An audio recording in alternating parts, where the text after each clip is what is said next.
All right. It says we're live now. Man, my hat, I can see myself in this. It's going crazy. My hat is crooked. It's driving me nuts. Yeah, it's good. Yeah, it's good. So welcome to the podcast. I have before we get to the guests and introduce the show topics, just some housekeeping type stuff. Those of you who are listening on a podcast, this is recorded live on my B channel on YouTube, typically on Tuesday nights at 9 p.m. Central. But in this instance, because I have a special guest here with me tonight, it is Thursday at an 8:30. A couple of sponsors. It'd be great if you could support the people who support me. I want to give a shout out to ghostholsterdirect.com. If you want to buy a new USPSA rig, you can use the discount code GEARUP10. That is GEARUP10 to save 10% on your entire order. It's good gear at a good price. So it's a good way to get started in the sport or maybe switch divisions. Additionally, I don't have a banner made up for it, but Harry's Holsters. If you need a concealment holster, harryholsters.com with code TheHumbleMarksman can save you 10% on your concealment needs. And a special thanks to Optics Planet. They sent a care package today, including this hat, some targets, and a nice little knife that I'm not going to get out of my pocket and show you right now. And so moving on. So that out of the way, today we're talking about saving iron sights as well as single action only carry optics. But before we do that, I have to introduce my esteemed co-host for the evening. This is Kenny. I won't use your last name on the internet because the internet's weird, but he is a limited production and single stack grandmaster. Kenny, how are you this evening, sir? Doing great, man. How are you? Oh, I smuggled. What's up, Manny? Manny's there. Says, how did you smuggle Kenny into Texas? Well, Texas is just good. He heard about the barbecue and he said, hey, let's go eat some barbecue. I said, that sounds good, but then you can come be on my podcast. And he said, all right. Yep. So here we are. So how's the audio sound? Trying new microphones tonight, Manny. Are the microphones sounding all right? It's going to take about 15 seconds for him. But while Manny responds to that, we'll introduce kind of what we're facing and what we're dealing with here. So iron sights have been struggling the past 3 years. It is absolutely no secret. Production numbers went from being the second largest division to being roughly twice the size of single stack in about a 3-year period. And I think it's only getting worse based on the current match participation. Kenny, you said you shot a match and you had some stats to share that you shared with me at dinner. If you wouldn't mind sharing those with the crowd. Yeah, I did the numbers. I did the numbers in my head, so forgive me if I'm off by one or two. But basically, all the iron sight divisions combined, it was Area 1, which I just shot, and it was, it just happened last weekend. Area 1, all the iron sight divisions combined was just under 100 participants, and all of the optics divisions combined was 300. And that's half of that, 140 something, almost 150, was carry optics, which in and of itself isn't really a problem, I don't think. But carry optics is great. It's obviously people love it. I wouldn't want to do anything to it, really. It would be my oops, I gave it away. I wouldn't want to do anything to it. But for just that trend being optics versus irons, it's only going in one direction and has been going that way for the past 3 years, really longer than that, but very dramatically for the past 3 years. And if nothing is done, it will get to the point where iron sight divisions become a complete thing of the past. Not so it's not an argument, it's not a debate about like, are iron sights dead? Is it just a completely archaic sighting system and blah, blah, blah? That's a totally different thing. We're just talking about in sport shooting, right? In USPSA. But in USPSA, yeah, I mean, they're certainly going the way of the dodo. And it seems silly to me to have 5 divisions that are populated, a third as much as the other 3 with dots on top. It's like, this is a problem. We should do something about it. So I don't disagree. And the question kind of becomes like, in my mind at least, is how does production go from being the number 2 division in the sport to being the second from last almost? I mean, I don't really count revolver because it doesn't really count. I don't really count limited 10. So single stack is the smallest real division. Yeah. And production is the second smallest real division effectively. And the information I get from it is that people enjoy shooting a lot of rounds. Like, high capacity is a better game mechanic. High capacity minor is a more interesting game mechanic than low cap minor. And you can disagree with that personally, right? But I don't think you can disagree with the data that, like, you and I both have agreed on this historically. The reason carry optics is a success is not because people desperately wanted to shoot dots. It was the first division with a high capacity format that allowed 9mm to be viable. Yeah, that's it. That's a point that I think I think that proves itself just by the history and the numbers of it.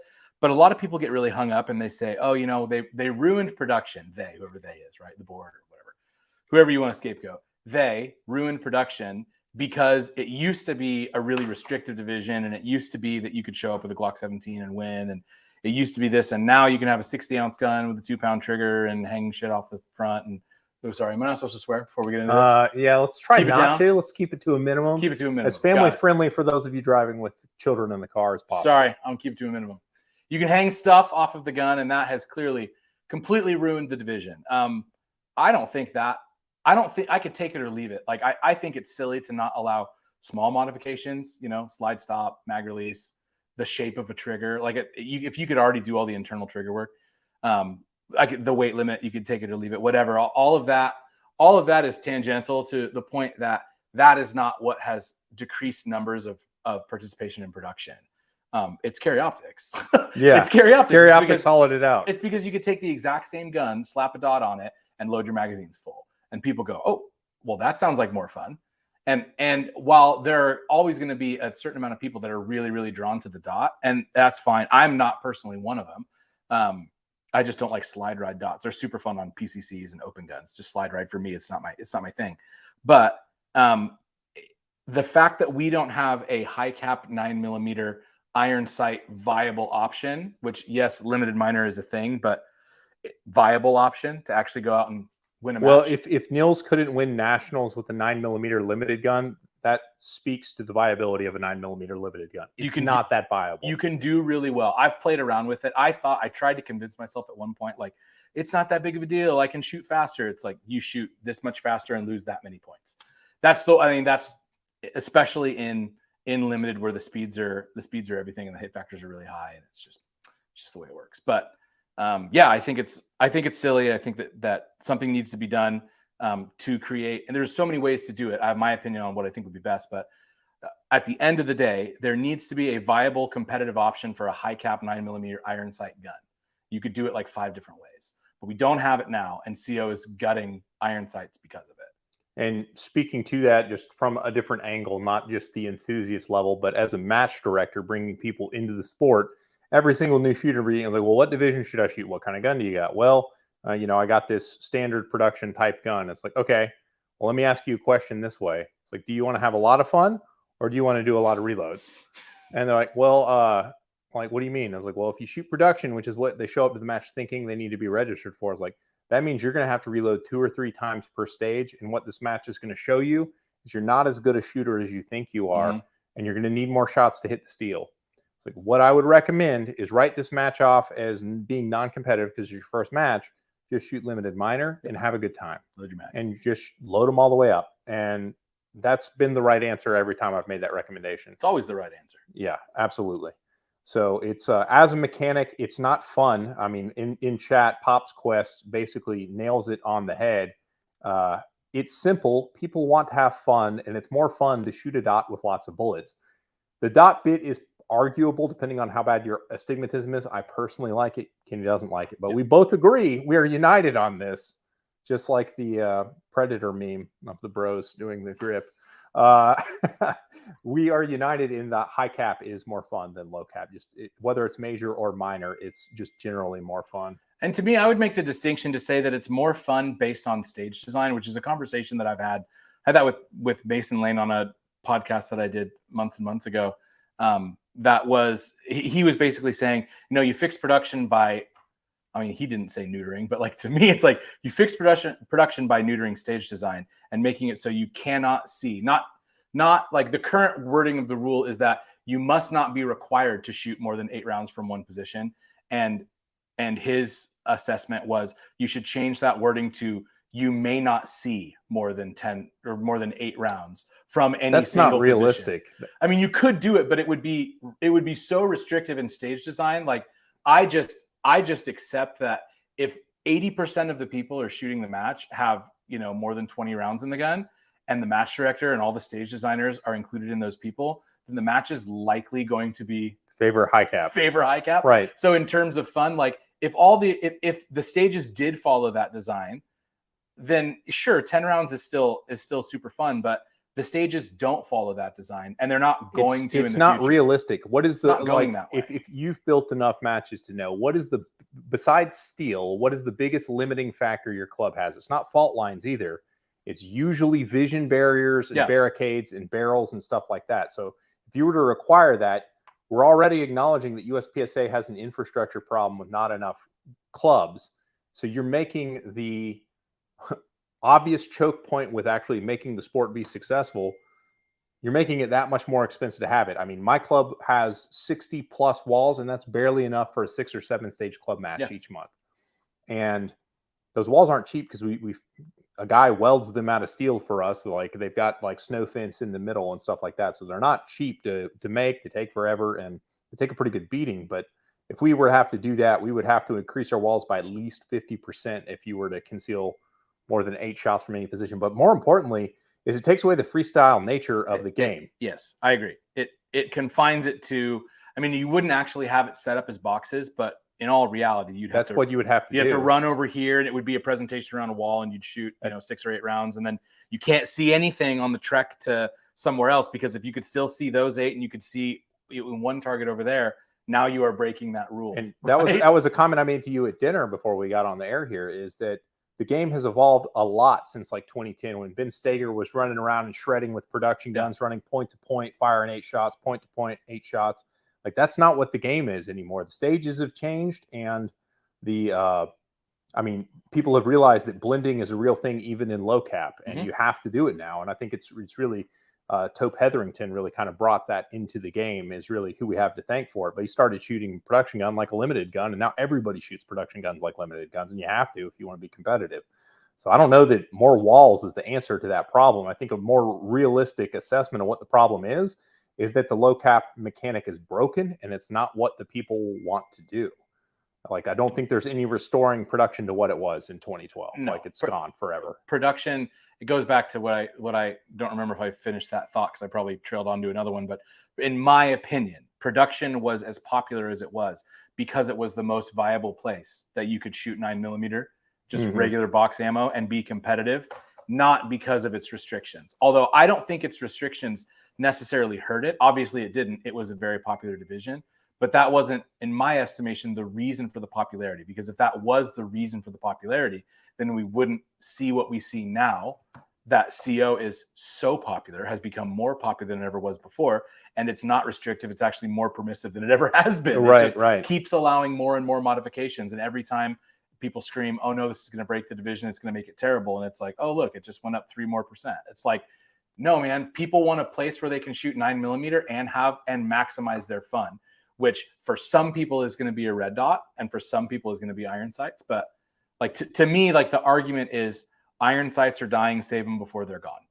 And I think high cap, I mean, to me, it's just remove the restriction of capacity from production as a way to do it. But there's a ton of ways to do it. But I think what you've just said in a different way is an argument I've made to people who are all trying to fix the sport, right? Everybody wants to fix the sport. And there's the camp that thinks that there's already these sandboxes. Your gun kind of fits into one. Just figure it out and just make peace with that. Sure. But I think a better option is, like, figure out where people want the guns to be and build a sandbox for that and watch that division do well. And I think that's what Carry Optics a lot of the success is like, we need a high cap division that's 9mm friendly, minor only scoring. Oh, and we'll put red dots and you can basically do whatever you want to the gun. Okay, fine. Carry Optics, here you go. There's your sandbox. And it's absolutely exploded as a result. And to that point, Limited's not doing a lot better than production right now. It's still a catch-all division. It's roughly, I mean, based on the numbers from this year's president's report, about just over 50% of the activity in Limited is minor, which suggests that it is still a tourist division, a new guy division largely. So if you cut Limited's participation in half, it's roughly the size of production as far as people who are actually competing in it. And if you look at just, if the division was doing well, people would make enthusiast guns to be competitive in it. You can make the argument that, like, Sig Sauer and a bunch of other brands have increased what a production 9mm gun is. And I mean, you've got the Legion, the Canic Rival that just came out. Like, the muzzle heavy gun fad is kind of dying down, and now it's kind of going more towards a balanced gun. we're starting to see different technologies that weren't a thing before, whereas the pattern for a limited gun was figured out probably 20 years ago. They have steel grips now. They have steel grips now. Yeah. They have steel grips now. They figured out the island barrel thing. Like, that's cool. And then somebody's like, well, that costs a lot of time in fitting. So like, what if we just put a threaded barrel on it, put a sight block on it? It's like, oh, that's cheaper. Oh, we can put thumb rests on our guns now. That's it's like basically they took an open gun and they neutered it. And it's like, it's a limited gun now, guys. Here you go. Enjoy. Limited is not going anywhere because limited was such a big division for such a long time that there are a lot of people that are heavily gear invested in limited, and a lot of those people are really good. So you're gonna have, you go to any major match, you're gonna have probably 5 or 10 really good GMs in limited, and because there is that dangling carrot, there will always be support behind it of people that want to chase and compare themselves to it. So for between that reason, there's 3 reasons. One, like the heavily gear invested, time invested, top end of limited is a thing. They draw participation because people want to chase, and also it's a catch-all division for all the people that have production guns. Basically, they don't want to shoot production. Those 3 things are always going to keep limited numbers high, and I don't think limited necessarily needs to change. I just think I would be saddened to see it be the only one that is a viable iron sight division if you want to go have serious participation in a major match, and it's trending that way, that it is the only one kind of left, and even it is in decline. So it's just so obvious to me that it's like, well, what worked with optics? People want to have cheap guns with cheap ammo and lots of it. It's like, okay, cool. That'd probably work in irons too, right? Why? It's just so simple. It's so simple. It's like, oh, they want to have a cheap gun with lots of bullets and have the ammo be cheap as well. And then just, they don't get a dot. It's like, okay, that seems so simple. We should do that. Do it in any way you want. There are a lot of ways to do it. What do you call it? Limited minor? You just do production 15. I think 15 that's just not the way that I would do it, but I'm sure we'll get to that. Yeah. We'll get there here. Yeah. Real quick, just a point of clarity before there. We've got GM26 in the comments there. What does fixing the sport mean? If overall numbers go up, does it really matter how the divisions stratify? And to that, I would say fixing the sport means creating viable pools of competition where a format of pistol can be a viable thing to actually compete and measure yourself against other people with. And there is robust competition. So what production is now is kind of a non-competitive division. It's basically a hider division at this point. You can't really compete in it. You can just show up and shoot in it. And it's kind of what single stack is. And limited is trending that way. And there's enough people who don't like dots. I think limited's pretty far away from being that because of what I said. There are a lot of people that's like, I've been doing this for 12 years, 15 years, 20 years. I've always shot limited, and they're still really, really good. But trending that way is probably not wrong. I just think it's quite a bit further But away it goes still. quick. I mean, as you saw what happened to production, because we're about to get into it. So creating optimized buckets that people like, basically we need a place for enthusiasts to plug in. We need an iron sight enthusiast division. We have a red dot enthusiast division. And then there's open and PCC, which are like totally different. But so as far as actually kind of working through sort of this exercise, like if we were to change divisions, what's out of bounds? Like as far as equipment is concerned, the game mechanic, major versus minor, etc. So we'll start first with limited division because we're talking about it. Because as you mentioned, there are people with heavy investment in the division. I mean, a limited gun these days is close to $5,000. I mean, to $4,000 to $5,000 for a decent one.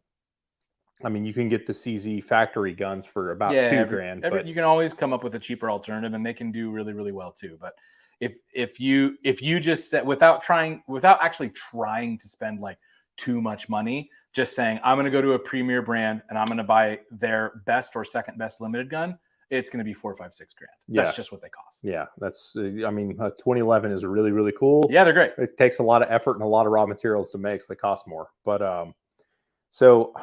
but is 40 caliber being major? Is that out of bounds? Because a lot of people have bought 40 cal limited guns. Are you going to say, tough cookies, you need to go get your barrel fit to the gun for 9 mil and get your ejector tuned so that, extractor ejector swapped out? Yeah.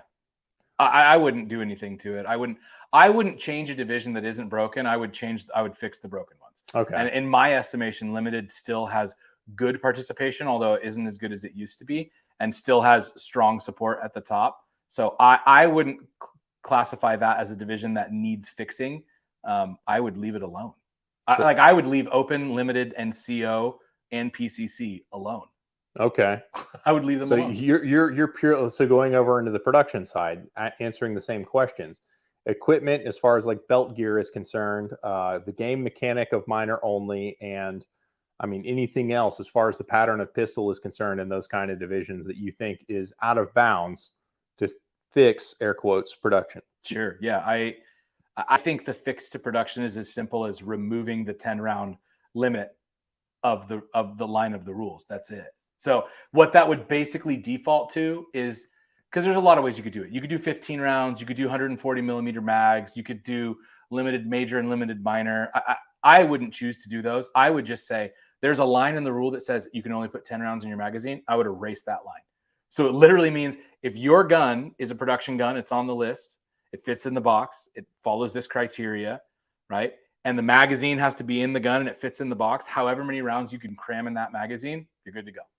I don't disagree with that thought, but my one devil's argument to that is it is going to create, to a lesser extent, kind of a gear race, because you'll get base guns pads that are 19+1 have an advantage over guns that are like 15, 16, 17+1. Because like the Beretta, for instance, has a very, very tall slide. The SIGs have a very, very tall slide, although they would be at kind of the 17 round point. Maybe you could get a base pad +1 for 18 if that were the case. Yeah, because you can fit it in the box with a base pad.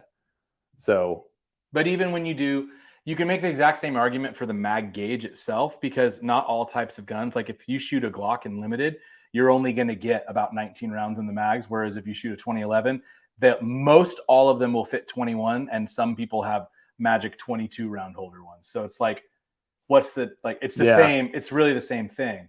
Yeah. To me, it's the same thing. That would be, like I said, I think there are multiple ways to do it. That's just the one that to me makes the most sense, because everyone's gear that currently is good would be good. And the aftermarket will come in and support with little, hey, we have these little +2 base pads. They're $30 a piece. You need a couple of them. And then you have all the rounds you can get. And to me, it's fewer things to enforce than we currently have. I think it's a simplification is what we have to have. Yep. I think, I mean, going back to the flashlight rules and the fact we didn't make it here's a list of flashlights that are acceptable and here's how much they can weigh. By just saying you can have a weapon, defining what a flashlight is. Yeah, beyond it has to have a working light. Does it have to actually light things up that are more than a foot away, or does it just have to light up if you push a button? What is a flashlight? Yeah, that was. But I think the flashlight rule was basically correct as far as what they went with.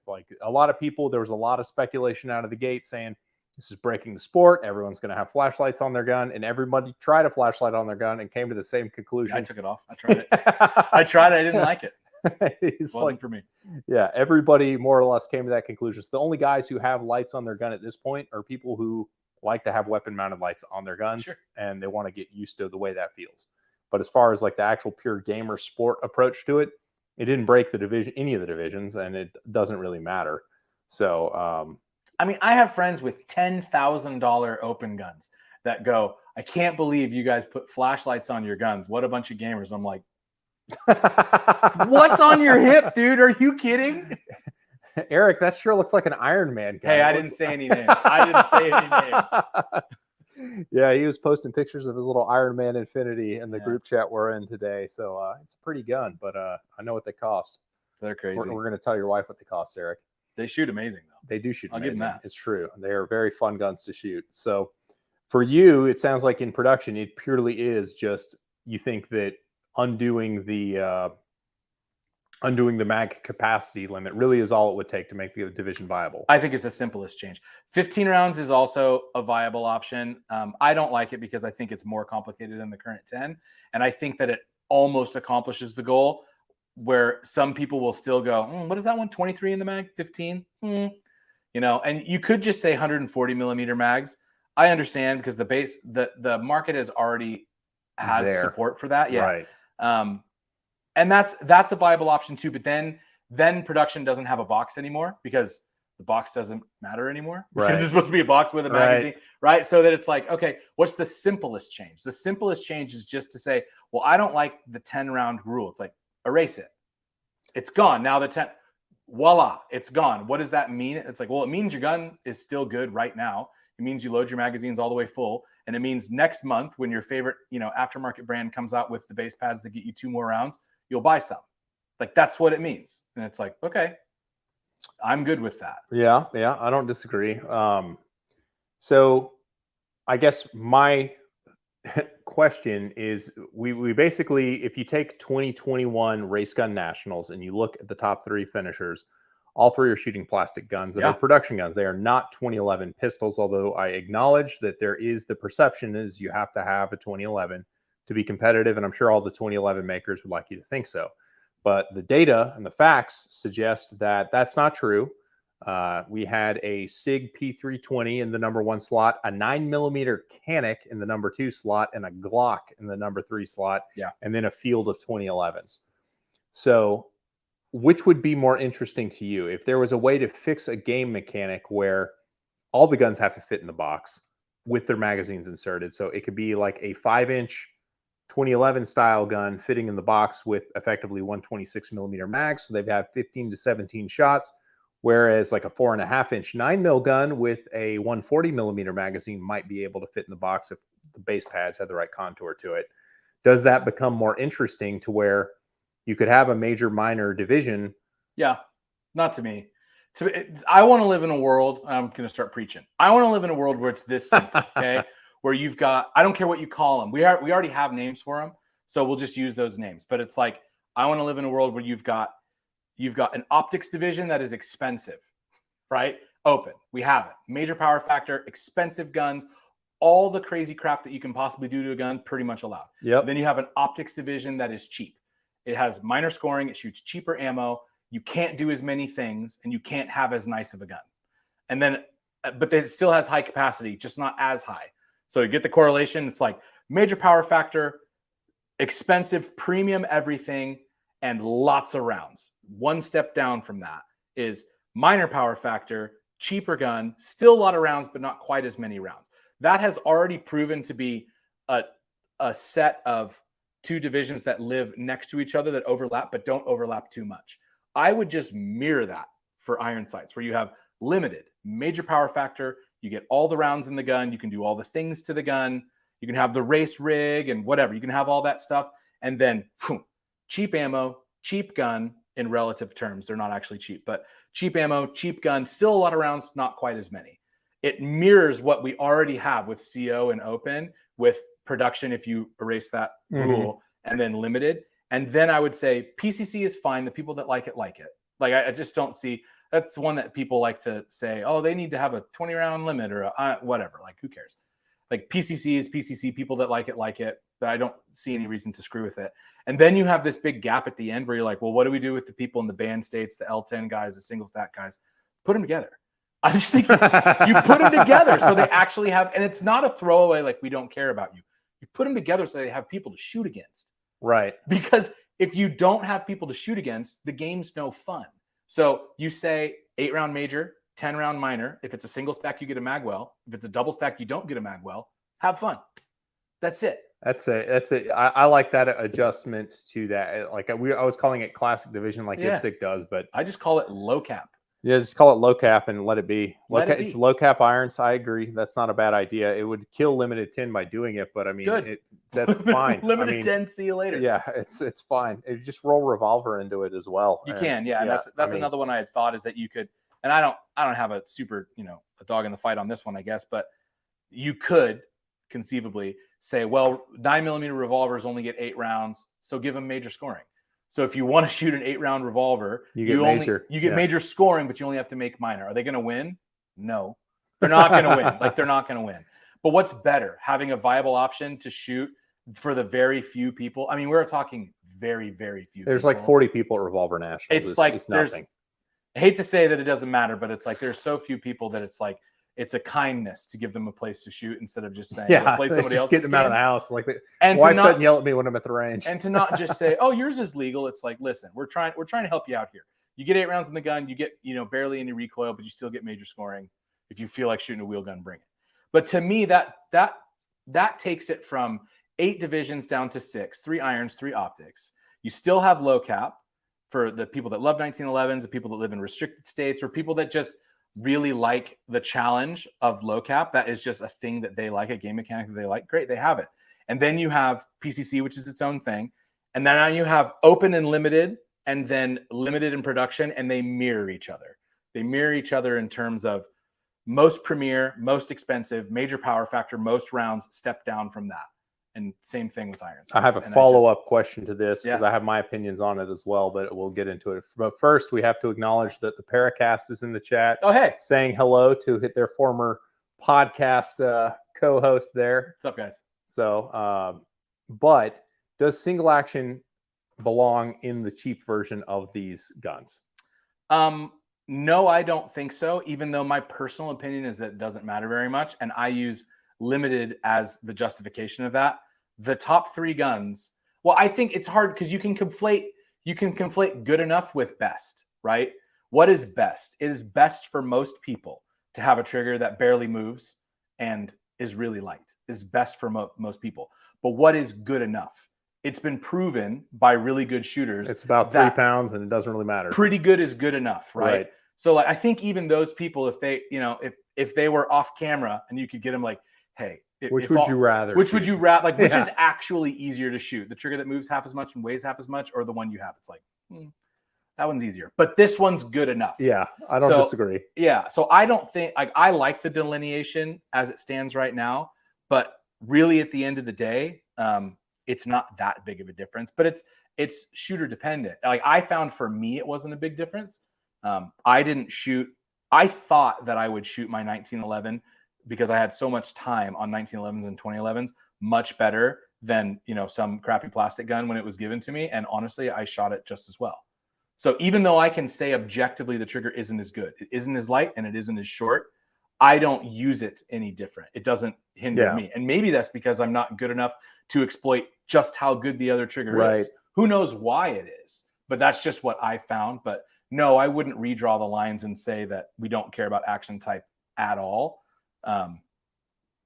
I personally, because it absolutely doesn't matter, but I mean, you could, if your fear is excluding 2011s from the cheap division, there are still single action type guns. Like people have a bunch of the single action only Legions and stuff like that for the 226s. There are other air quotes production guns because what's really the difference between a 226 SAO and a other one? Like you're going to tune the triggers to the double actions and non-factor anyway. They're basically the same gun.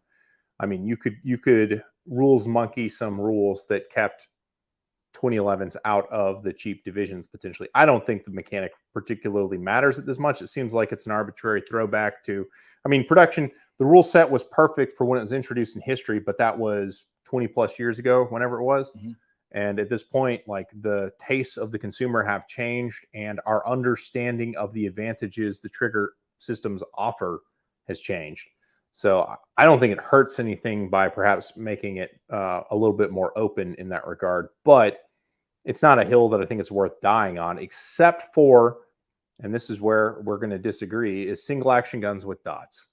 This has been a big carry optics with single action guns, and also it's been a big brouhaha. The Infinity Open later this year, they're having a side match carry optics that are allowing single action guns with dots on it. My personal opinion, and this is based around kind of how expensive it is to shoot the sport now, because guys like you and me who got in a long time ago and our incomes kind of rose as the cost of competing in the sport rose. Like we don't love paying what we're paying for ammo right now, but we still pay it and we can afford. We can do it. I mean, I paid 11 cents for primers the other week, and it's just kind of the reality of if you want to shoot guns, that's how much they cost to shoot now. God, that sucks. It really sucks. But at the same time, people who are just getting into the sport is probably a different socioeconomic demographic than perhaps it was even 3 years ago, because ammo is approximately 3 times as much as it was back then. So at this point, the kinds of people who are going to be interested in coming into the game already have ridiculously nice guns, like expensive guns. They're buying the staccatos, they're buying the That's the brand everybody thinks of when we talk about it's not just them, but I mean, there's plenty. Well, if you say 2011, it is only. It is only. Everything else is a double stack 1911. Don't be fooled. Do not be fooled. But Tony P will come down and slap you. Yeah, he says, here's your cease and desist letter. But moving on, the 2011 or the double stack 1911 format of pistol is becoming popular to the point that like there are dedicated IDPA shooters who are buying Atlas slide ride guns to compete in IDPA with. Like that is a thing. People are doing that. And IDPA just June 1st introduced a rule set where I can shoot a 2011 with a 5-inch bull barrel with a slide ride optic as long as it weighs less than 45 ounces with a magazine and dot. And that's a pretty happy place to be. I would say that that formula is probably better than what the USPSA formula is for a Carry Optics gun. But I acknowledge that it creates a perception that you need the most competitive gear. But just being driven by data, I mean, the results point to that you don't. So it's a difficult conversation, but I think that we do need to have a place for people who have these really expensive 9mm guns with dots on them to come and play. It's a slippery slope, I acknowledge, though, because as soon as you do that, it's like, well, mine's got a comp on it. How come I can't shoot a minor comp division? No. You don't understand. We already gave you one carve out. You don't get another one. This is the one you get. This is all there is. I'm anti single action optics. But that being said, if there was one division that you would feel comfortable cannibalizing, it would be Carry Optics because it's the only one with the numbers to support it. Yeah. So what I think that 8 divisions, and especially with the way that we have them right now, is too many for the amount of shooters that we can get into most matches. But it would be interesting to see if adding that division, that's like if we're in my dream world already and we go down to 6, it'd be interesting to see if Carry Optics does continue to get more and more and more popular. If you could add that, because you're really now fulfilling a need and not actually hindering having competitiveness, right? Like having competition. Right. Yeah, words are hard. Having competition at major matches because you are drawing from the largest pool, right? Instead of having that is the easiest way to sum up the issues that we have right now is we have 5 iron sight divisions, and iron sights all combined are only like 25% of participation. It isn't a big enough pool to draw from. CO is the biggest pool to draw from. It's bigger than all 5 iron divisions combined. At most major matches, it usually is. So if you were going to cannibalize from one, that would be the only one you really could. Right. I would still argue it's a little early and maybe unnecessary. But then again, it also isn't my pet project. I don't care about those guns. Right. Personally, I don't care about those guns, and I'd feel different if I did. But at the same time, I don't think it would just be Carry Optics that ends up feeling the pressure from introducing it. Open would lose people, and Limited would lose people. Probably too. Yeah. And I think that it would mostly be CO. Like if I put numbers on it, my guess would be 50% came from CO, 25% from Open, and probably 25% from Limited. It's interesting. What you would see is why people shoot the divisions that they shoot, right? You'd see people, why would somebody leave Open and go to a division that they can basically have a less cool gun, right? And score lower in the overall. What you'd find is like, well, what I liked about Open was the dot and a 2011. I never really cared about having 30 rounds in the gun and having to load special ammo. Right. And you'd see those people would just go, oh, there's a place for me now. They'd switch over, right? And same thing for Limited. Oh, I only shoot Limited. I don't really care about irons or whatever. I can't afford Open, and I really like a 2011. So that's why I'm in Limited. And then you just say, well, I just have to buy a $500 optic and just nudge right over. Sure. So you get to see why people are where they are, which is like my whole argument for, I think fewer people are in CO because they love the dot, and more people are in CO because they love high cap 9mm. That's my whole argument why I think. No, I don't disagree. If you erase the line in production, you'd see, I don't think it'd be a lot. Maybe you'd see 20% of CO shooters, which again, still a big pool to draw from, go, oh, the dots are actually kind of like, I don't really shoot better with the dot. I actually broke a couple. Next time I break one, I'm just going to leave it off the gun. Yeah, for sure. You'd see that. I think so. I don't disagree with that. But asking a question kind of a different way, 9mm was really popular for the past 5 years because it was cheap. At this point, if you're shooting factory ammo, you can shoot 38 Super Comp factory for not a lot more than what you're spending on 9mm that's suitable to shoot in a major match. That is true.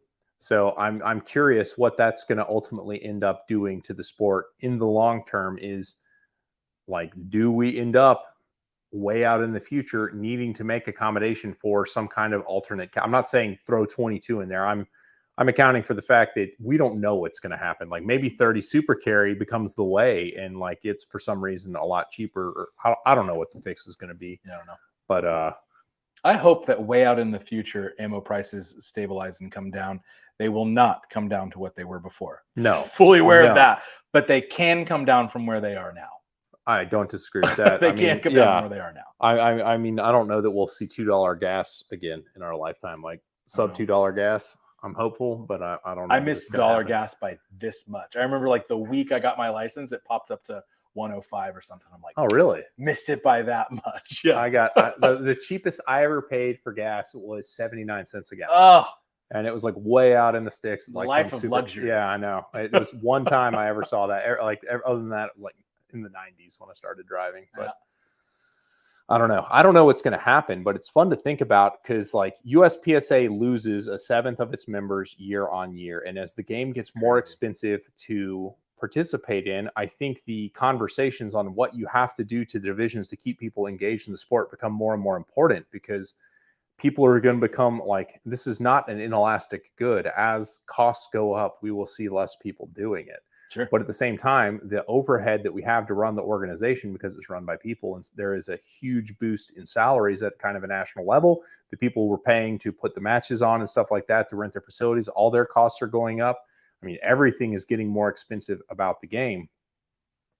So at some point, we're going to have to worry about the scale of what the sport is. And the question is going to have to be like, okay, well, how do we keep people in the game based on where the economics are? Because I mean, the U.S. is not like the rest of the world, where IPSC was the sport of the elite. Like you had to basically have a yacht to shoot in Europe. It's not an everyman sport over there at all. It was equivalent, like I'm going to go play polo today. Like right. that's what IPSC is in the rest of the world. In the U.S., unfortunately, it's trending that direction rather quickly. Yeah, and I don't know what the fix or what the solution is. I know that scale and volume start to become our friend, and if we're going to do scale and volume, then we have to figure out kind of the most people pleasing place for people to come play. Well, the only cost that's gone up exponentially in the last handful of years is ammo. I mean, but that's the single biggest cost in competing in this game, next to travel. Totally, but that's and what travel costs more now too. That's true. Travel costs more, but you can still have diehard USPSA shooters that just choose to shoot 2 major matches that year instead of 3. That's true. You know what I mean? They can still care just as much, invest just as much time. Guns aren't dramatically. They're roughly the same price. The Legion, when it was introduced, was $900. They're about $1,000. Yeah. They're not dramatically more expensive, and the gun cost of people that shoot like we do, whatever that means. Ultimately, you end up buying a gun and you shoot that gun for 3, 4, 5 years till you get bored, and then you buy another gun and shoot a different gun. But it's like that's $20 a year. You know what I mean? It's not enough that it is a drop in the bucket. Right. It's ammo. Like ammo. The ammo cost is crippling. But you're going to spend $1,000 on a gun, just any gun, to whatever. Be competitive. It doesn't really matter. And then you're going to spend the equivalent of money on 20,000 rounds. And like at today's current prices, you're doing good if you can find a case of ammo and 9mm for $300. So, I mean, $6,000 a year in ammo, if you were to do kind of, in my mind, like around 20,000 rounds is where you really become kind of the diehard. I mean, maybe, I don't know, maybe the number's lower. Maybe it's just 10. But somewhere in there, even still, if it's 10, that would be $3,000 a year. That's the equivalent of 3 guns. The match fees haven't really changed. I suspect that will change. I mean, $20 doesn't go as far as it used to. In Dallas, we're paying $30 a match, and it's been that way for a few years. For a local? For a local. Wow. That's the way it's been. But most of the gun ranges is like, so the difference is that Dallas has been expanding like crazy. They never used to have a bunch of old gun clubs and stuff like that. There's like, actually, I don't think any of the places we host matches now are old gun clubs. They are all new gun clubs that were built within the past 20, 30 years. Yeah.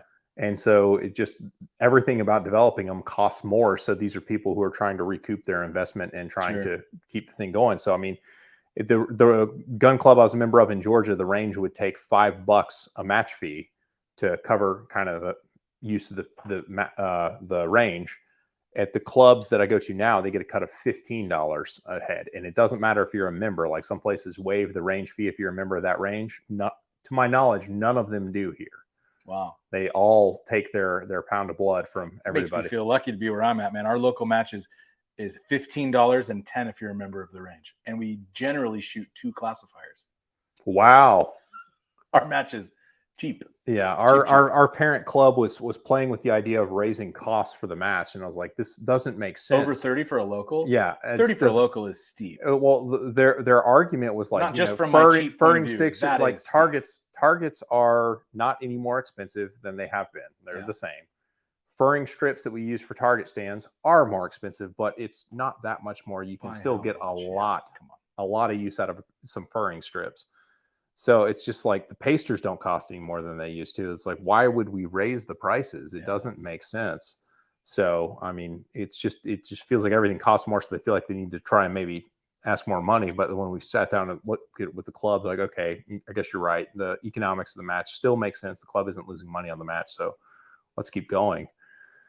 But it's a weird conversation, but I mean, at the same time, we talked about the biggest constraint USPSA is facing is new ranges coming in to support like the high density metro areas. Because that's where the sport ultimately is going to be played at kind of, I won't say the highest level because people can come from anywhere and be great at it, but like that's where the people are. And if you want to serve the people, then you have to kind of make it convenient to them to shoot. So the ranges need to open in the major metro areas kind of around the country.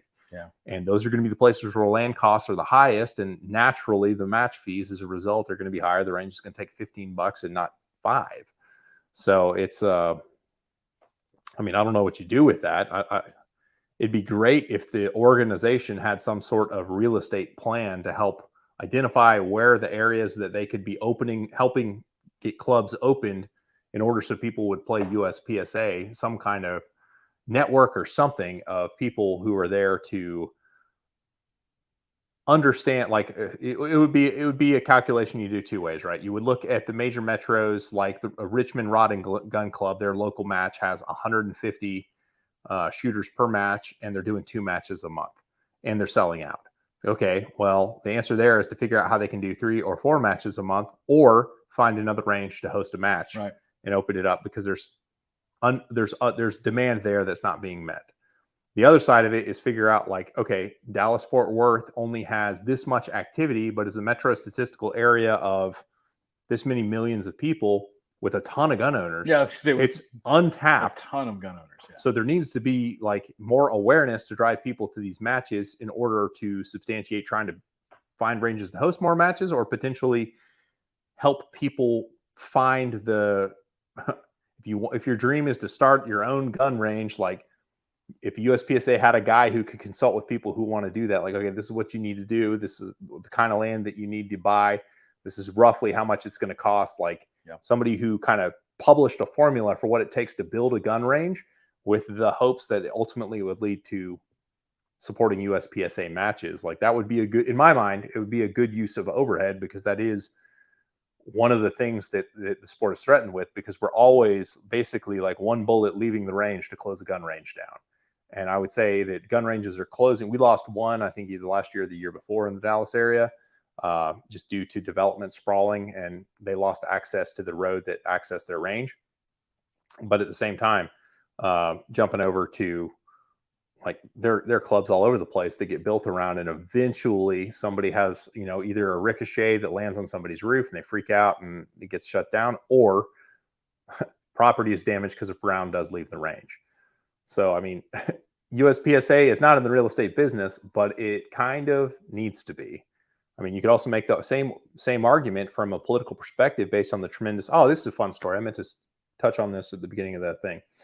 We got 29 people in chat, and most of you, if you've looked at Instagram on your phones today, are probably already familiar with this story, but I shared this with Kenny, and he was not aware of it when we were at dinner. But somebody has leaked to the equivalent of Moms Demand Action in Colorado that USPSA 2-gun nationals was happening on June 9th, and people were going to be flying into the state with high-capacity magazines that did not meet Colorado's 15-round ban. So That's really crappy that we're in the news, and this just seems to be spiraling up because originally it was on a local news report, and a state senator who was the co-sponsor of the 15-round ban bill back in 2013 was on there. And she's all upset and trying to take whatever legal action she can take to throw it at the sheriff, who published a letter that was circulated amongst competitors of saying, look, this law is unenforceable. I'm not going to enforce it. These are not people coming into the community to cause us harm or anything like that. They're coming here purely to compete. I'm not going to come to the range and start digging through competitors' bag and ask them how long they've owned their magazines. That really pissed off the angry PTA mom crowd who likes to think they can rule their way into a civil society. But so I don't know who it was who tipped the crowd off to that. I'll open up the chat and let you speculate as to the type of person who would do that. But that's the drama that USPSA is facing today. That somebody decided it would be really good for laws to tell the local Moms Demand Action type group that people were coming into Colorado with high cap mags. Not a really exciting time for somebody to do that. That's it's rather disappointing that somebody would do that. Is that not a set of circumstances that happens often in Texas? The Moms Demand Action gets hold of the senator, everybody gets really upset. Well, that doesn't seem like a Texas thing, yeah? We have Beto who lives here, so he kind of does that for us. He's just like, I'm gonna go yell at your press conference at this mass shooting about what I think ought to happen with guns. So, I mean, yeah, that stuff does happen here. It doesn't usually find legs, and if you look, I mean, if you go by action and not rhetoric, I think it was 2 years ago, Texas passed like 7 or 8 major pro-gun legislations. We're a constitutional carry state now. A bunch of really stupid kind of statutes about carrying guns were rolled back to where like they made it significantly harder. When open carry became a thing in Texas, rather like Texas is a state where signs carry the force of law. So like you can't have a gun in here. If you have legal signage is the first warning that you can't have a gun in here. And the second warning can be potentially legal action once you're in the property. So you have to have a pair of signs. So since you're traveling around, your stores probably have them, would be my guess. No, because no one's ever allowed inside. But oh, fair enough. Yeah. Then so it says basically under Texas Penal Code like 30.6, like 30.06. And it has to be in English and Spanish, and they're really big. Like the signs are probably 16 inches tall by 12 inches wide. Yeah. So when they introduced open carry, they introduced a new set of signs that you have to have. So it's like it takes up probably like 8 square feet of your storefront when you come in the store. If you want to legally carry force of law that you can't have guns in the place, then they have to have ridiculously large signage.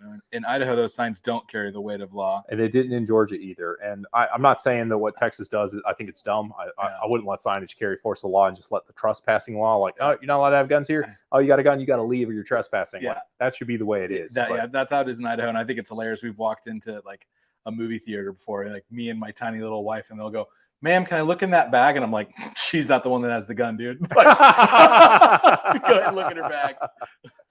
Yeah. So let's see. Somebody's in Boulder. Let's see. I'm in Boulder. Let's see. I'll put it on the screen so everybody can read Boulder. It.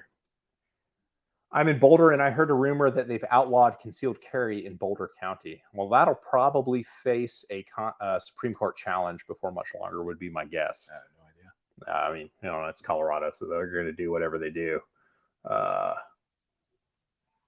Daily special report carried by no gun sign. So sorry, that's interesting, but it has implications for USPSA since Race Gun Nationals is in Cameo in October. Yeah. Like Carry Optics Nationals was fine. Carry Optics Nationals is in Talladega again this year. So they'll be just fine. But it kind of begs the question of when the org was planning this kind of stuff, like how seriously did you scrutinize the laws of the area that you're going to? And I understand the gentleman's agreement, but I mean, it doesn't take a tremendous amount of foresight. It's like, well, what if somebody does find out about this and makes a big stink in the media? And right. Here we are. Well, the official answer was it's never been a problem. We don't think it's going to be a problem. And it's like, well, okay. Like, I get that, but there are certain, and I understand saying like, well, the law is unenforceable. It's like, well, we know that's not true. I mean, I don't want to out our own, but it's like, my gun didn't exist before 2013. So if I have this gun and that magazine holds more than, X amount of rounds, 15 rounds or whatever, it's like, pretty good guess that it's not good. What are you going to lie That's and not say? compliant. It's an old CZ magazine that I stamped and smushed, and it's like, so yeah, I don't know. Maybe it's not a great idea to host those types of matches there, but I mean, that also points back to the whole infrastructure problem with US is like there's very few ranges in the US that can host a nationals caliber event if you need 22 bays and, enough hotels and enough access. Like there's Frostproof, you got Talladega, which kind of works. It's not quite big enough. USA can do it. Ken's range out in Utah could do it, but I don't think he has any interest in doing it ever again. I don't know. They just redid the range. I've heard mixed things about it since they did it. They changed the direction of the bays. Yeah. I've heard that the bays got real narrow, but there's a ton of them. I don't know. I don't know if we'll see any like national level matches there. Yeah. Anytime soon, at least. Yeah, I don't know what's going to happen with that, but that's another thing that has to get solved because I mean, we have to be able to hold a nationals and nobody really wants it to be in the same place. Although back in if you hadn't listened to it on the channel, I had a conversation with Phil Strader from 6 Hour, former president of USPSA.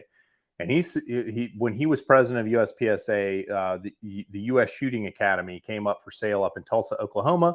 It's relatively central to.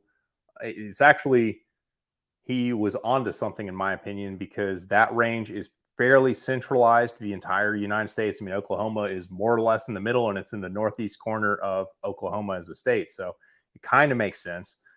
It has an airport you can fly into easily enough. It has more than enough hotels around. It's actually only like 20 minutes outside of Tulsa proper.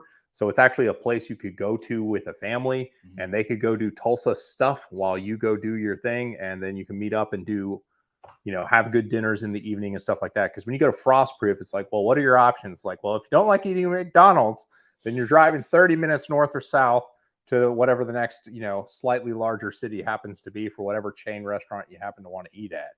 I think, we drove 30 minutes to eat at Olive Garden one night when we were in Frostproof. It's like, this is living high on the hog. That's living the life, man. Yeah, man. So I don't know. What do we solve tonight, Kenny? What do you think? We completely solved all of it. I agree. I solved all of it. That's Jake Martin's take note. Troy McManus, we've got all the covered. Divisions were taken care of. Easy.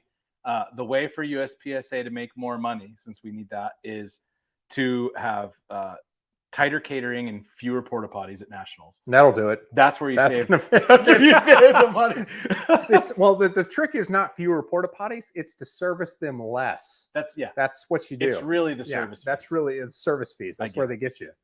Yeah. So I think optics major, optics minor, and adding a single action optics division probably more or less solves what we're trying to do. Yeah, I mean it's again, we already have names for them, but to dumb it down and make it really simple, it's optics expensive and optics cheap. Iron's expensive and iron's cheap. I don't have many rounds in the gun, and I like a rifle. Those are the divisions. They should be renamed as such as well. But those are the divisions that I think make a lot of sense for the sport. I think it gives people think about the guy that shows up brand new. We've gotten so far off topic, but it's like, think about the guy that shows up brand new and says, hey, this is the gun the gun that I brought and the gun that I bought. It's like the most popular, pick which brand, it doesn't matter. But I'm like, I just bought the standard most popular one. It's going to be a double stack 9mm. It's probably going to hold 17 rounds. Mm-hmm. Probably going to come with iron sights. Maybe it is optics ready. Maybe it's not, but it's like, it's a Glock 17. It's a P320. It's a Canik, whatever. That's what it is. Right. And it's like where do I shoot this gun?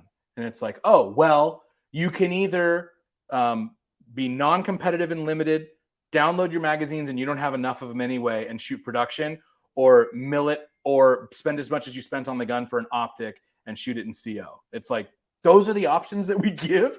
Like, you can't just say, oh, we have a perfect division for that completely reasonable gun. Yeah. It's like, I'm only showing up with 2 magazines. What can I do with my iron sight gun? We have a perfect division for that and completely reasonable gun for you to have. That's the most popular gun in America. Right now, the line is like, oh, well, if you want to shoot that completely out of the box gun in this local club match, you need about twice as many magazines, and you need a bunch of crap. You got to download them, and you got to have a bunch of crap on your belt in order to carry all these magazines we're requiring you to have. And basically, it's the division is fine. It's not us, it's you. Mm-hmm. Like that's the or you get smoked by people with more rounds, better scoring, and guns that cost 8 to 10 times as much as you in limited. It's like, okay, that's not a good option. No. or you have to spend a lot more money to put a dot on your gun that you may or may not want. Because we're not talking about the people that would show up that already have a dot on their gun. We already have a division for those people. So I just think it's bonkers that we don't have a division for, other than probably, I'm sure statistically the most popular guns in America are little carry guns or something. Oh, of course. But as far as a full size gun, like the most popular gun is going to be generic double stack 9. Glock 17 or anybody else that makes that gun, right? 4.5 inch service gun, 9mm double stack. We don't have a division that makes sense for that gun to be shot in the way that it was intended to be shot, which is just silly that our divisions have turned out that way. Yeah. And essentially, although it's not a perfect solution, I understand, like, yes, you could have a cooler trigger and 2 more rounds in the gun. Realistically, the way that I think production should be, that is the point. The point is that you could have this very, very normal gun. Of course. Do very few things to it and have a lot of fun in the process. And I just think that'd be a huge step up for the sport. And I think it would be a positive all around, because it would be consolidating all the low cap divisions to give them more people to shoot against actually in aggregate at the same time. It would give people options that don't want to shoot major anymore, that don't want to shoot a dot anymore, but don't want to give up all the rounds. There's so blah, blah, blah. There's so many things. It is the hole that needs to be filled in the division matrix that when you state it, dumbly, like I did, it makes a lot of sense with just right. Expensive, fancy optics, cheap optics, expensive, fancy iron, cheap irons, and then low cap and PCC. Well, two more questions. First, I want to read a comment from when I was asking who was the person who tipped off the government. We have somebody in the crowd who is saying his name rhymes with Ken Egger as far as tipping off the moms who demand action. Mm-hmm. Could be. I very well could be. I'd like to think more of him than that, but I don't. So, very distinct possibility there. I took a class with somebody once that had a name that rhymed with Ken Egger, and I was a very beginning budding shooter. I was a B-class production shooter, and I asked him if there was anything that I could work on specifically, and he looked me in the eye and said, "I wish you ran faster." And I said, "Me too. What about the shooting part?" I wish you ran faster. Worth the price of admission. That'll be $500, please. That's fantastic. Yeah. All right. The final. Oh crap! Now I lost my train of thought. What was it? Final 2 questions there. Well, if I forgot, then I guess we're done. You got anything else you want to talk about? No, not that I can think of. Anybody in the crowd? Let's open up the chat, see if anything is up there that we need to talk about. Somebody made A class with the 365 XL. Your X5 is perfectly competitive. So we had somebody in chat basically saying they bought an X5 but haven't bothered with US PSA because they'd have to detune it and all the BS to make it competitive or whatever. And I don't disagree. I don't necessarily agree. I think an X5. I mean, you compete with an X5. Yeah. That's for everybody in the chat. Pull that up so I can read it. Bought it when they came out to shoot competition. So I'm bought with US PSA to do to make it competitive or detune it. Well, yeah. I mean, how competitive? How competitive? You trying to win nationals with it? Like, you can shoot it in limited minor. You have a disadvantage. You can load it down to 10 rounds, and then you don't have a disadvantage. It's just a little bit less fun with the way that the stages tend to be. Or you can put a dot on it. Those are the options. Yeah, it's pretty much what you're stuck with. And that's exactly what I think is silly and an oversight. And I don't think it's on purpose, by the way. It's just when production came out, it was under the mag ban. Like, I get it. I know the history behind it. It's just, okay, cool. That was a long time ago. We should fix it now. Like, we have data now that shows that this is what people want. People want 9mm high cap out of a cheap gun. And we have it in optics, and it's amazing. It's the most popular division, and it's not going anywhere. It's going to continue to be the most popular division. It's like, cool, can we get that over here too so we don't completely kill this sighting system? Not that it's like limited is still hanging on pretty good. I'm not super pessimistic about limited in general. I just think it'd be nice to have one that didn't not require, but encourage a $5,000 gun and obsolete ammo that nobody else really wants. Like, no, I don't know anybody that uses a 40 for anything other than USPSA. It's just, what kind of world do we live in to where the 40 Smith & Wesson is now as exotic and boutique a caliber as 38 Super Comp? 38 Super Comp, yeah. And 40 brass as a result is going up. Right. It's like It's not 38 super comp levels yet, And but it's trending there. It's not going to get any better. So. No, because nobody's making 40. Nobody's buying it. Like, and this ammo shortage, like used to be 40 was always on the shelf or whatever, like with the last one. Yeah. And this one, they aren't making it. So it's not even on the shelf during the ammo. Like the practical reason for having a 40 Smith & Wesson is those days are behind us. There's not a reason. And for sport, it's like, what's the point? Like, one thing that I thought of when we were just sitting here, when you made the comment about the little concealed carry gun, but I talked myself out of it, is like, well, what if we had a concealed carry gun type division? And then I thought about what that would mean for actually having a match and making 125 power factor for popper tuning. I was like, nah, that's a terrible idea. Yeah, it's just, I think that's better outlaw stuff to just do at your local range. We do it a couple times a year. We do outlaw, basically, I kind of want to shoot IDPA, but I kind of don't want to do the rules type match. And everybody brings whatever their carry gun is. We have little bug gun division and like a middle-sized gun division, and then like whatever you can fit in your pants division. And like that's basically it. They do 3-gun style scoring, which you could do whatever scoring you want, but I think that there should be a place for people to shoot those guns practically, but I don't think USPSA needs to be that place. I kind of feel the same way about revolver personally. Like there should be and is a place for people to shoot those guns competitively, and we don't have to be that place. It's okay for us to just say, you know what, we tried, we've had it as an option, and 0.5% of our members actually, indulged in that option. And we don't even think, like, we have a 13% turnover rate every year. And we don't even think if we smoked it, we'd lose all 0.5%. They'd just bring out their other boomer gun. Like, we're good. We can just say, we can say we tried with the wheel gun and just walk away from it. Right. Like that's would be my read on that situation. This is an interesting thought from our friends over on the Paracast. Open once existed without red dots. Isn't it time that limited accepted dots? Just play that out.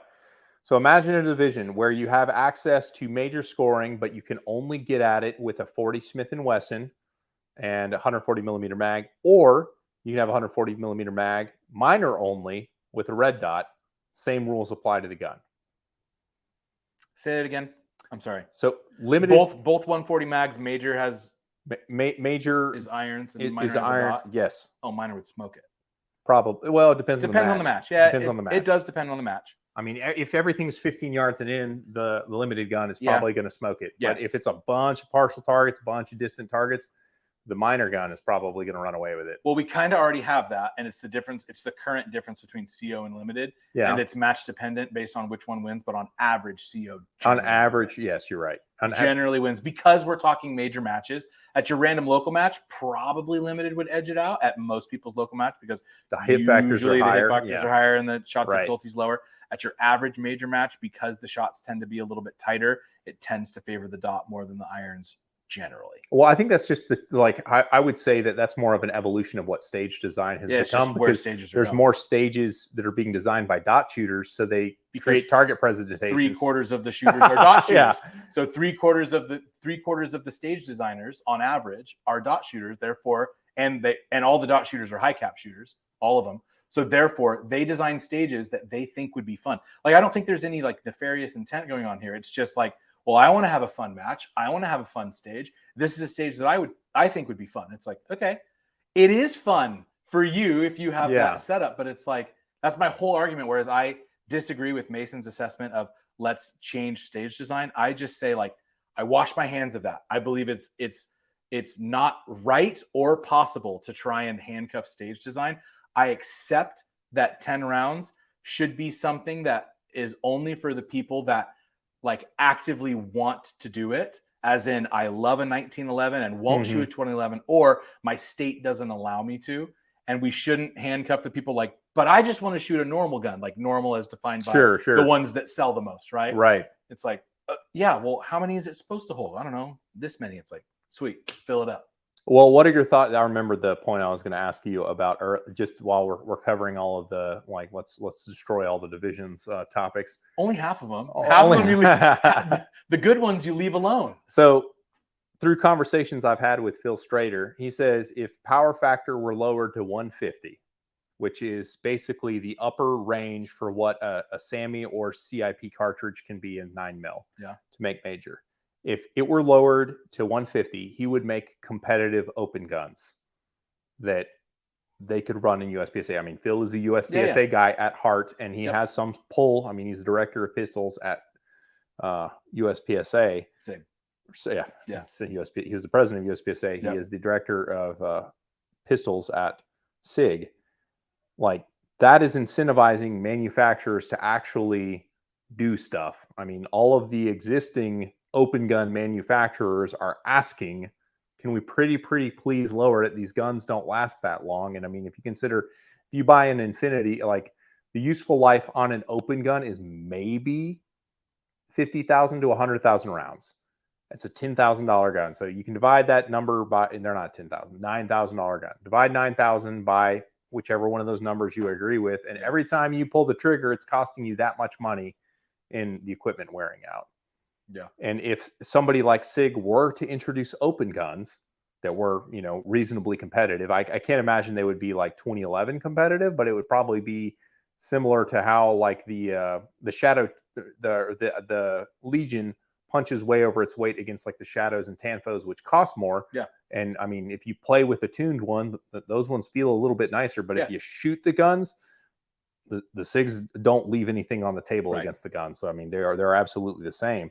So I suspect SIG would make a gun that's kind of like the equivalent of like the tactical sports for open division if we lowered power factor to 150. Yeah, I see. It wouldn't. It's hard for me to be incentivized. Like if I were in charge or had say, it would be hard for me to be incentivized to change a division that I deem as not broken. That said, I don't think anybody would ultimately be negatively impacted by lowering power factor in open specifically. You don't have to. Yeah, do it in limited. You don't have to do it in limited or single stack. Yeah, with right? a 40 caliber. They're fine. They're not. Yeah, I mean, they crack slides sometimes. To be honest, they do. They do. I cracked one, but like I don't think that is as big of an issue as, you know, blowing up guns in 9mm major.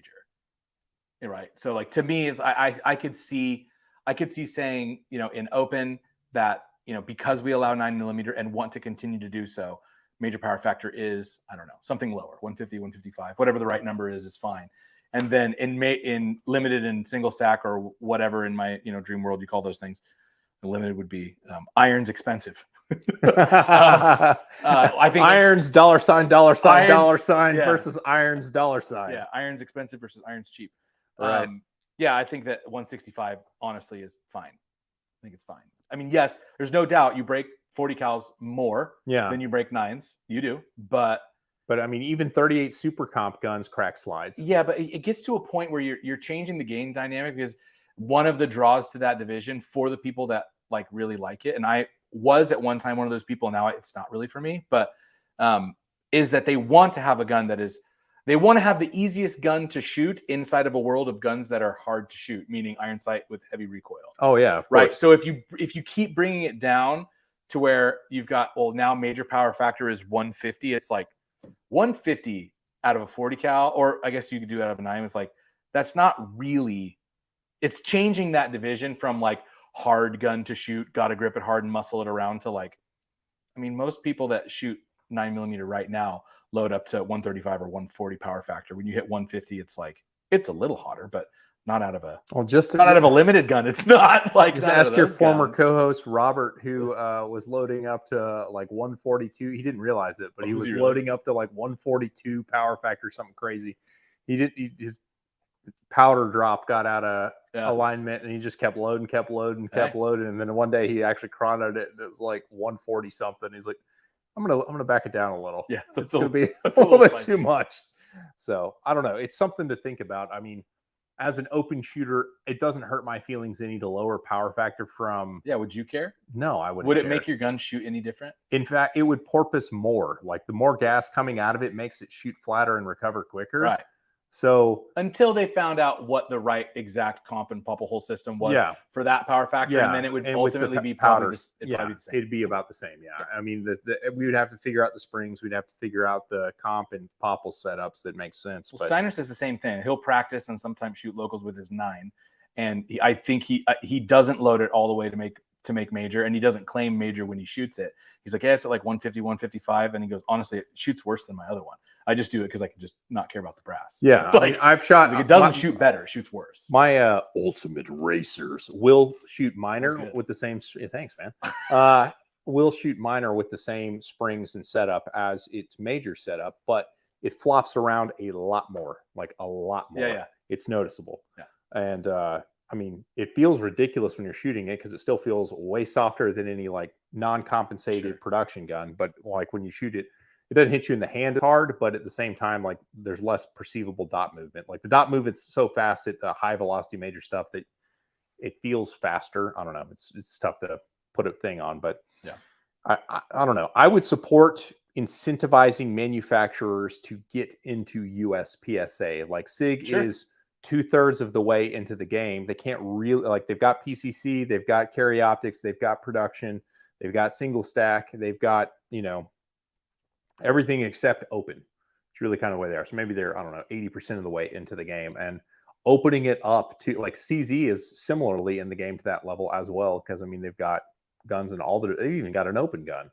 I come thinking that's not a good analogy, but making the game accessible to the deeper pools of corporate money to where it makes sense for them to sponsor matches and they want to because they can highlight their fancy whatever it is, makes sense. But I think that goes hand in hand with everything I've beat to death on every other podcast that I do about USPSA actually having a media presence online, proclaiming its value proposition to the general public and manufacturers, because that's something we do not have right now. No, yeah, we don't. So I don't know.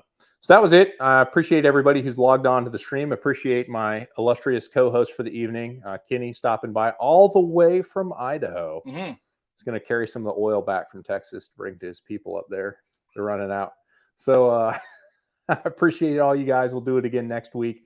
It's going to be probably at 9 p.m. on Tuesday. So if you've got show ideas, topics, hit me up on email, thehumblemarksman@gmail.com, or hit me on Telegram, also at thehumblemarksman, and you can find me there as well. Appreciate you guys, and I'll catch you on the next one. Thanks, guys. See ya.